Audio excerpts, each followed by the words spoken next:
Cientistas recebem com frequência cartas de pessoas que julgam ter feito alguma grande descoberta. Geralmente essas cartas afirmam que os prótons são marrons, ou então que a teoria da relatividade é um equívoco. Muitas vezes tentamos respondê-las, dizendo gentilmente que, apesar de tudo, influíram muito na ciência. Podemos, no entanto, inquirir sobre o que constituiria realmente uma grande descoberta científica. Que tipo de fenômeno despertaria a atenção dos cientistas? Vamos dar um exemplo. Existem certas constantes fundamentais da natureza. Existe, por exemplo, G, a constante universal da gravitação, igual a 6,7 vezes 10 a menos 8 dinas vezes centímetros ao quadrado por grama ao quadrado. Existe também a velocidade da luz, igual a 3 vezes 10 a décima centímetros por segundo. Existe a carga elétrica do elétron, a unidade fundamental de carga elétrica, 4,7 vezes 10 a menos 10 unidades eletrostáticas de carga. Essas e outras quantidades realmente definem a natureza do mundo. Se alguma dessas quantidades fosse diferente do que ela é, o mundo seria completamente diferente. Contudo, ainda não sabemos por que qualquer uma dessas quantidades possui seu valor próprio. Mas, de vez em quando, alguém descobre que duas constantes fundamentais, aparentemente sem relação uma com a outra, estão de fato relacionadas e que o tamanho de uma resulta do tamanho da outra. Sempre que isso acontece, dois campos da física antes não relacionados são reunidos numa mesma história. Isso é sempre uma grande descoberta. É sobre uma dessas descobertas que gostaria de lhes falar hoje.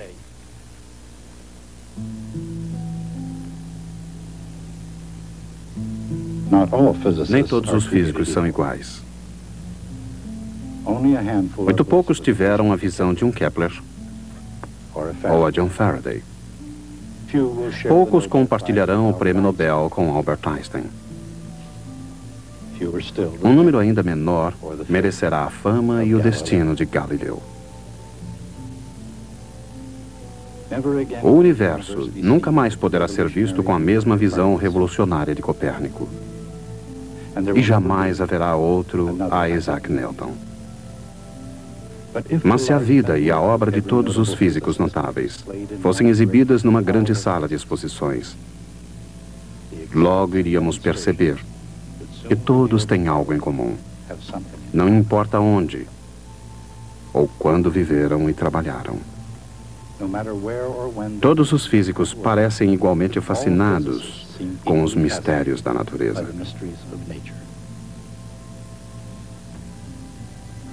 Consideremos, por exemplo, a misteriosa natureza da luz.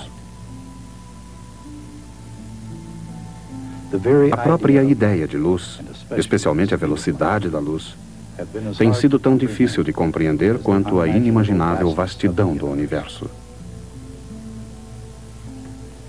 Em termos cósmicos, o Sol, uma estrela bastante comum, está relativamente próximo. Sua luz alcança a Terra em poucos minutos. Mas do espaço mais profundo, a luz viaja através de distâncias tão imensas que sua trajetória não é medida em minutos ou horas, mas em anos-luz. A partir da Terra, a estrela mais próxima depois do Sol está a uma distância de 4 anos-luz. Isso significa que, deslocando-se a 300 mil quilômetros por segundo, a luz proveniente dessa estrela leva 4 anos para chegar à Terra. Durante muito tempo, aqui na Terra, o mais difícil em relação à velocidade da luz era encontrar uma maneira precisa de medi-la. De fato, durante muito tempo, a velocidade da luz foi algo além da nossa compreensão. Imaginava-se que a luz fosse um fenômeno que se deslocasse instantaneamente, da fonte até o observador. Mas algumas pessoas começaram a suspeitar que isso podia ocorrer de outra maneira. Em 1675, Olaus Rømer, um astrônomo dinamarquês do Observatório Real de Paris, observou um aparente atraso nos eclipses dos satélites de Júpiter e utilizou esses dados para calcular a velocidade da luz. Em 1849, Armand Fizeau utilizou uma roda giratória para medir a velocidade da luz. Essas medições foram feitas tanto no ar como na água. Em 1850, outro físico francês, Jean Foucault, fez mais ou menos a mesma coisa. Foucault, o inventor do giroscópio, mediu a velocidade da luz com um espelho giratório. Essas experiências foram bastante avançadas para a época. De fato, ninguém conseguiu resultados melhores até a década de 20, 1926 para sermos exatos. Nesse ano, o professor Albert A. Michelson mediu com precisão o tempo necessário para a luz percorrer a distância entre 2 picos em Los Angeles, o Monte Wilson e o Monte San Antonio. Os 2 picos estão separados por uma distância de 30 quilômetros. Demoraria quase 1 sobre 10 mil segundos para a luz percorrer a distância entre eles. Esse intervalo de tempo era suficientemente grande para Michelson conseguir medi-lo com precisão. 30 quilômetros, cerca de 1 sobre 10 mil segundos. Esses foram os dados utilizados por Michelson para medir a velocidade da luz.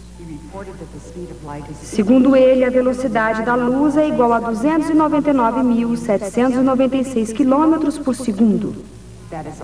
De forma não tão exata, isso significa 3 vezes 10 à 8ª metros por segundo. Por que teria a velocidade da luz esse valor específico?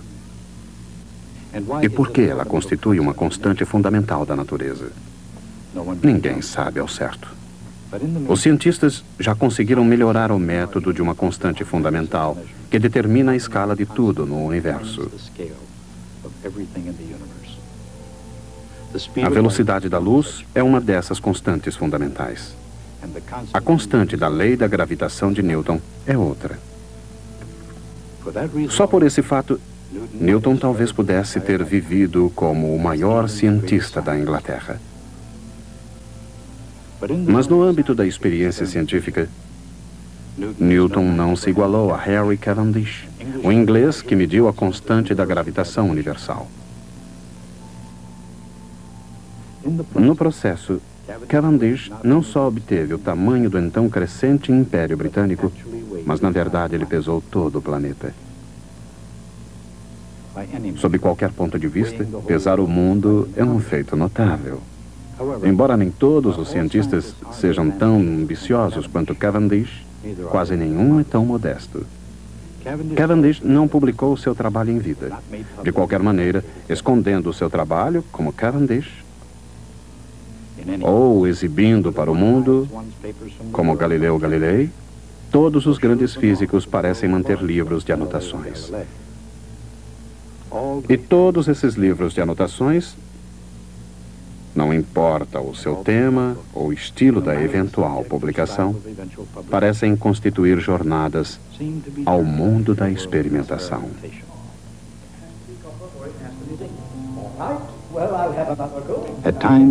O trabalho num laboratório de pesquisas pode parecer monótono, e às vezes é exatamente isso. Contudo, é aqui que a física do universo se desenrola de forma sistemática. Sob esse ponto de vista, um laboratório comum pode ser visto como um lugar mágico, cortando o espaço quase com a velocidade que nos é possível imaginar. Que outra coisa é mais mágica que a luz?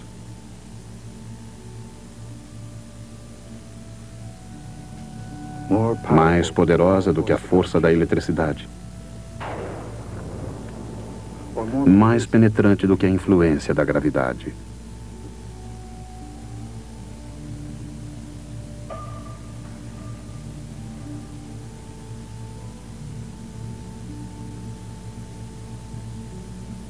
Eletricidade e gravidade. Quando os físicos compreendem essas duas forças, eles chegam mais próximos da escala e da estrutura do universo. Mas para concluir a jornada, eles precisam fazer uma conexão com outra força, o fenômeno do magnetismo. O magnetismo difere da gravidade e da eletricidade de uma maneira sutil. Gravidade, uma força que age entre massas, sempre atrai. A eletricidade, agindo entre cargas diferentes, também atrai.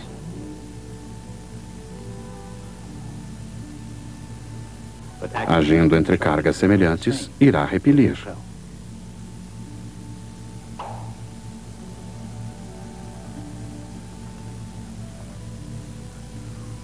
O magnetismo, agindo entre polos magnéticos diferentes, também atrai.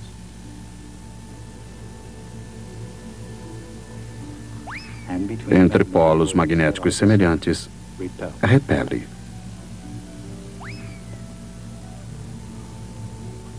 A diferença sutil entre o magnetismo e as outras forças é que os polos magnéticos nunca estão sozinhos. Estão sempre em pares. São iguais e opostos. Apesar de suas diferenças, a gravidade e a eletricidade obedecem às leis de força semelhantes, mesmo ocorrendo com o magnetismo. Eletricidade e magnetismo. A conexão entre essas forças foi feita no campo da física. A descoberta da conexão entre eletricidade e magnetismo foi feita em 1820 por Hans Christian Ørsted. Segundo a lenda, Ørsted fez sua descoberta durante uma palestra e uma demonstração, por acaso. Mas algumas pessoas não acreditam que descobertas científicas possam ocorrer por acaso. Por isso, existe outra teoria. Segundo essa outra teoria, a descoberta ocorreu deliberadamente durante a palestra, para que ninguém pudesse pensar que ela havia ocorrido por acidente. De qualquer maneira, gostaria de lhes mostrar como deve ter sido essa demonstração. Para lhes mostrar, montamos um equipamento semelhante ao utilizado por Ørsted. Agora usemos a nossa imaginação. Estamos em 1820 em Copenhague. É noite e teremos uma palestra pública de gala com demonstração. Vocês são a nata da sociedade de Copenhague, com vestidos de noite e casacas. Eu sou Hans Christian Ørsted, um pensador brilhante, mas desajeitado e muito míope. Acho que a reconstituição não é muito realista, pois eu não sou míope. Mas usaremos a nossa imaginação e faremos o melhor que pudermos. 20 anos antes, em 1800, Alessandro Volta inventara a bateria elétrica, ou pilha voltaica. Pela primeira vez, havia uma fonte segura de corrente elétrica. Temos aqui uma pilha voltaica original, fabricada sob encomenda pela Sears Roebuck. Ørsted sabia que as correntes elétricas produzem coisas engraçadas. Dissociações químicas, um arame conduzindo uma corrente elétrica transformava a eletricidade em calor, e etc. Ele tinha absoluta certeza que sua corrente elétrica também se transformaria em magnetismo. Ele passou uma corrente elétrica através de um fio elétrico. alinhando o fio de maneira que ficasse perpendicular à agulha de uma bússola. Quando a corrente passasse pelo fio, esse se tornaria um ímã. Isso ficaria constatado porque a agulha do ímã ficaria paralela ao fio. Eu preciso de um assistente para essa experiência. Preciso de uma voluntária. Poderia ser meu assistente? Você aciona o interruptor. Puxa em sua direção quando eu disser. Muito bem. Quando se aciona o interruptor, uma corrente elétrica percorre esse fio. Esse fio se transforma em um ímã. A agulha ficará paralela ao fio. Muito bem. Vamos observar a agulha. Quando ela se deslocar, verão a conexão entre eletricidade e magnetismo revelada pela primeira vez. Essa será uma grande descoberta no século XIX. Está pronta? Quando eu disser 3, puxa o interruptor. 1, 2, 3. Nada, absolutamente nada aconteceu.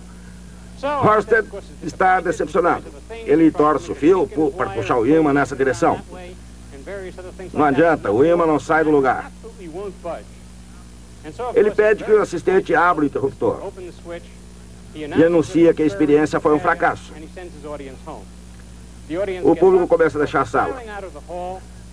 Seu assistente, muito vivo, percebe que a bateria ainda não estava descarregada completamente. Naquela época não se desperdiçava o que restava da carga elétrica de uma bateria. Horsted ainda podia fazer outra experiência. Foi então que ele decidiu fazer uma coisa que não tinha o menor sentido. Colocou o fio paralelo à agulha do ímã. Isso não fazia nenhum sentido. Se o fio está paralelo à agulha e se transforma no ímã, a agulha já está alinhada com o fio. Ela não irá se mover. Mas ele decide experimentar. Segura o fio paralelo à agulha e pede ao assistente para ligar o interruptor.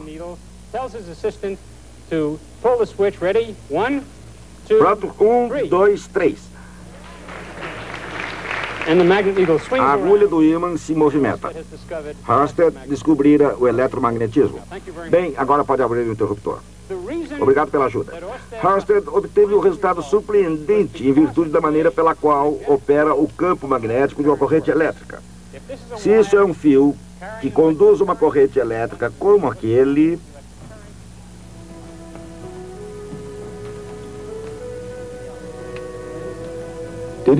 Será que isso realmente aconteceu assim? Ninguém sabe com certeza. O que o público viu, ou o público deixou de ver. Através dos anos foram registrados os mais diversos relatos desse incidente.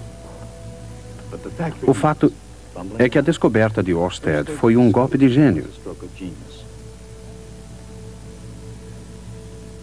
Uma descoberta que eletrizou as mais refinadas mentes científicas do século XIX e que originou um trabalho intelectual que durou 50 anos.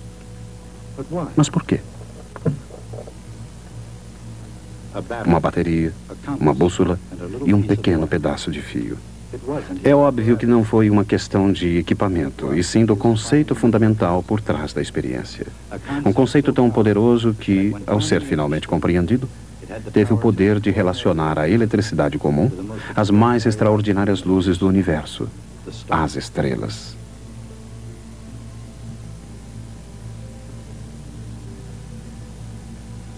As estrelas estão ligadas umas às outras pela lei da força gravitacional. Para determinar a constante gravitacional e pesar o mundo nesse processo, Henry Cavendish medira a força entre duas massas conhecidas. O resultado da medição é o valor de G em unidades que resultam diretamente da equação da lei da força. 6,7 vezes 10 a menos 11 newtons vezes metro ao quadrado por quilograma ao quadrado. Um tipo semelhante de medição pode ser usado para determinar a constante elétrica. Aqui, um gerador eletrostático é utilizado para introduzir cargas elétricas positivas e negativas em duas placas paralelas de metal, até que a força de atração entre elas supere a da gravidade. Da força entre as placas, podemos deduzir a força entre as cargas. Mais uma vez, a medição da força revela a constante na equação de força. As unidades da constante provêm diretamente da equação da força.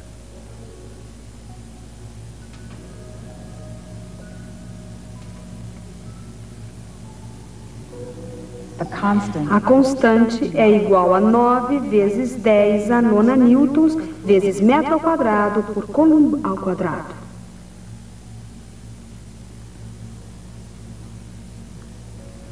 Assim, o processo de medição de constantes e obtenção de leis da força não constitui mistério. Outra força, a força do magnetismo, outra medida. Outra constante com unidades da lei de força. 3 leis, 3 constantes. Mesmo assim, o ponto alto da grande descoberta de Oersted é que o magnetismo e a eletricidade não estão separados. A constante magnética deve ser encontrada na força entre as correntes elétricas. Quando a corrente elétrica flui através de barras de metal, a força magnética entre elas é suficiente para atraí-las. Aqui não existem polos magnéticos. A força é proporcional às duas correntes medidas em amperes ou coulombs por segundo. E os comprimentos das duas barras em metros. O resultado da medição da constante magnética é 1 vezes 10 a menos 7 newtons vezes segundos ao quadrado por coulomb ao quadrado.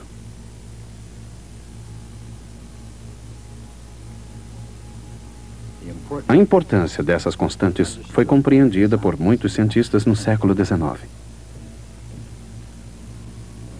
Mas apenas James Clerk Maxwell, 50 anos após a descoberta de Oersted, finalmente compreendeu seu significado. A força elétrica e a força magnética não são forças fundamentais independentes na natureza. Estão relacionadas uma com a outra. Portanto, as constantes também devem estar de alguma forma relacionadas. Mas como? A razão K, índice E dividido por K, índice N, deve ter unidade dimensional metros ao quadrado por segundos ao quadrado. Em outras palavras, o quadrado de uma velocidade. Mas que velocidade? Seu quadrado é 9 vezes 10 a 16 metros ao quadrado por segundos ao quadrado. Dividindo-se a constante elétrica pela constante magnética, obtemos um resultado que é a velocidade da luz.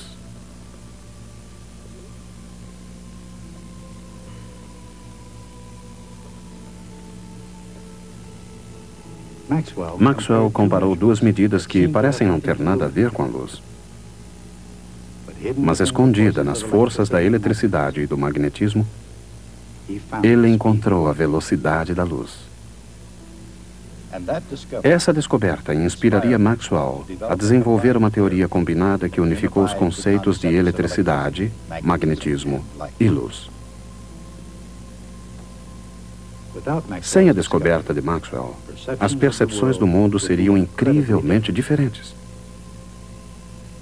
E o mesmo aconteceria com as do universo. Ouvi um amigo meu, um homem muito ilustre, defender com eloquência a pesquisa científica pura. Para ele, a pesquisa pura, em oposição à pesquisa aplicada, tem certas finalidades. Dizia ele que a grande descoberta de James Clerk Maxwell conduziu direta e imediatamente à invenção do rádio, da televisão e a toda a revolução nas comunicações a longa distância que temos testemunhado. Tudo isso aconteceu não porque Maxwell estivesse tentando descobrir uma maneira de se comunicar melhor, mas porque ele estava mexendo com a natureza fundamental da eletricidade e do magnetismo. Se Maxwell desejasse descobrir alguma coisa sobre como melhorar a comunicação a longas distâncias, ele não teria feito experiências com eletricidade e magnetismo, mas sim feito experiências com megafones e estações repetidoras. Esse é um argumento engenhoso, incorreto. Quando analisamos a história, ela às vezes nos revela algumas surpresas. Pois a primeira grande revolução mundial nas comunicações a longa distância ocorreu quando Maxwell era jovem. Ele era muito interessado nas comunicações a longa distância. O telégrafo foi inventado em 1838. Por volta de 1850, o mundo embarcara numa grande aventura tecnológica comparável à nossa ida à Lua.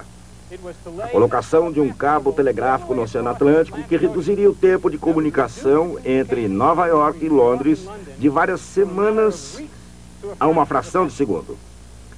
Um navio desenrolou o cabo no Oceano Atlântico. No meio do oceano, o fio rompeu-se. Estava tudo acabado. O jovem James Clerk Maxwell celebrizou a ocasião escrevendo um pequeno verso sobre o assunto, que vou lhes recitar.